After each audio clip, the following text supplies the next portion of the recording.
نرمين، جايب لك النهارده تحدي جديد اعتقد انك اول مره تشوفيه. الفيديو اللي بيشوفوه معانا اصحابنا دلوقتي وانا وريتهولك ده فيديو نوع معين من الحلويات، بس تحفه خطير بيتعمل بطريقه جديده، وانا قررت ان اتحداكي تعمليه. ايه رايك بقى؟ انت دايما بتختار لي حاجات صعبه وهي اصلا سهله قوي. معلش ورينا شطارتك. يلا يا حبيبتي اوكي يلا. المفروض كنا محتاجين حل ازاز، بس يلا مش مشكله. ما عندناش حل ازاز، هنبطل. لا هنصرف نفسنا، يعني مش حاجه صعبه على الرجاله ولا الستات. انا مش هشغل البوتاجاز دلوقتي. معانا هنا كوبايه ونص سكر، انا لسه ما شغلتش البوتاجاز. تمام. طبعا لازم نستخدم حله كبيره شويه علشان خاطر هي هتفور مننا. هقول لكم على حته هاك خطيره. انا عايزه احط في المعيار ده، عايزه احط عسل، بس مش عايزاه ينزل كله. فانا ايه، دهنته دهنه زيت لذيذه كده. هو ده ربع كوبايه نرمين؟ ده معيار ربع. بعد ما حطينا ربع كوبايه، بصوا هوريكم بقى ايه، مفيش حاجه هتقعد في المج خالص. وهنحط ربع كوبايه عسل جلوكوز، ربع كوبايه ميه، ونشغل البوتاجاز بتاعنا على درجه حراره متوسطه. تالي احنا كده هنحتاج ترمومتر صح؟ ايوه، هات الترمومتر بتاعي. انا عارف، انا ما رضيتش اجي الخطوه دي اعملها عشان انا هتشقلط فيها وهبهدلها الدنيا وهتلسع، فقلت انت برضو دي انت احسن واحده تعمليها بصراحه، انت مش انا. عماد بيخاف على نفسه يتلسع. ايوه انا بخاف على نفسي، واللي عنده اعتراض يقول انا عندي اعتراض. انا بخاف على نفسي، مش نفسي، عشان بخاف اتلسع. احنا هنستنى كده قد ايه تقريبا يا نرمين؟ لا كتير، احنا هنسيبه بقى لغايه لما السكر ده يسيح خالص. تمام. يبدا يتكرمل. ودرجه حرارته توصل كام تقريبا؟ 160 درجه. طبعا معلش الوصفه دي محتاجه ترمومتر، فلو مش عندك ترمومتر مش هينفع تعمليها بالشبه. يلا يا نرمين تعالي. 155 يا نرمين، يلا بجد يا نرمين تعالي. 157. طيب 159. 160 يا نرمين. يلا يا نرمين 160 يا جماعه. عماد انت هتلسعني بالكراميل. سوري. بصوا يا جماعه 160، احنا كده في الامان. هنحط معلقه ونص كربوناتو ونجري. معلقه ونص صغيره. بس كده. سيبيه بقى. ايوه. ونهدي النار. شايفين الفوران؟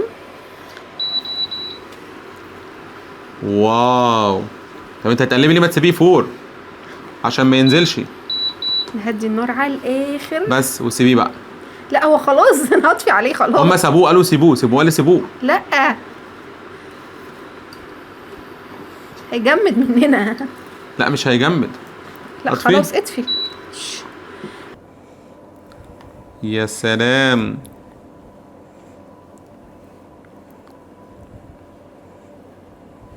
الحاجة معلقة. وبعد ما فضيناهم في القوالب انا ونرمين هندخلهم التلاجة شوية ونرجع نوريكم النتيجة. عماد مش عايز يتعتعهم من مكانهم ولا لمسة، عشان هم لو اتعتعوا هم زي ما يطلعوا هنجرب بقى حلو ولا وحش ونقول لكم رأينا بمنتهى الأمانة. ده شكلها بعد ما خرجناها من التلاجة. حلوة. هي شكلها تحسيه مشقلب، بس احنا هنطلعها. يلا طلعها. ايوه بقى. على فكرة هي بتتكسر عادي، اصلا المفروض تتكسر. استنى ايدي يبقى تدوق معاكي. انا بقى الحكم. تعالى. انطونيوس جاي يحكم النهارده. ايه ده؟ الله. هي هشة قوي. حلوة. عسلية تيبيكال، بس مش عسلية عشان نظلمهاش. هي عاملة زي السكر الكرانش كده، عارفة حاجات اللي تاكلها وتتبسط دي، بس تكسر السنان، يعني تبوظ السنان. وطبعا هنطلع برضو القوالب التانية. يا سلام. وردة. حاجة عظمة. هو ايه ده يا نرمين اللي احنا عملناه ده؟ صدقوا الافتكاسة دي عجبتني قوي. انا كمان. انا اعجبت بيها بصراحة. لا برافو بجد. عرفت اعملها ولا ما عرفتش؟ لا يا جماعة نرمين دي انا قلت لكم مبدعة. استنوا بقى نشيل الفتافيت دي.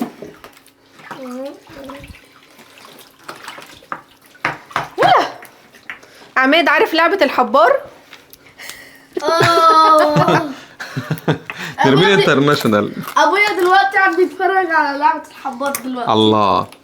الله بجد. الله. يا سلام على الابداع. شايفين شكلها حلو ازاي؟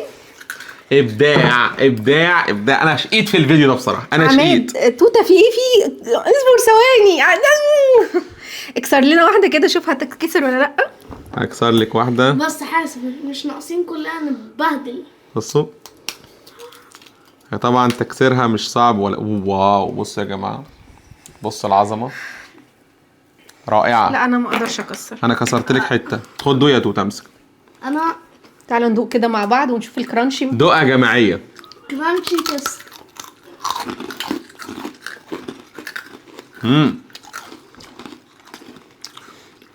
عارفين عسليه مكرمله؟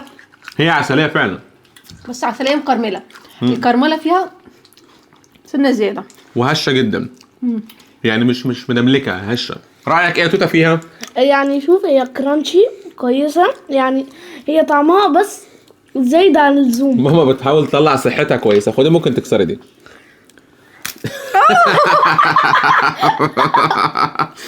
برافو عليك يا نرمين، برافو. ما تنسوش بقى تعملوا ايه؟ فولو للصفحه ولايك كبيره للفيديو، ونشوفكم مع تجربه جديده. باي باي.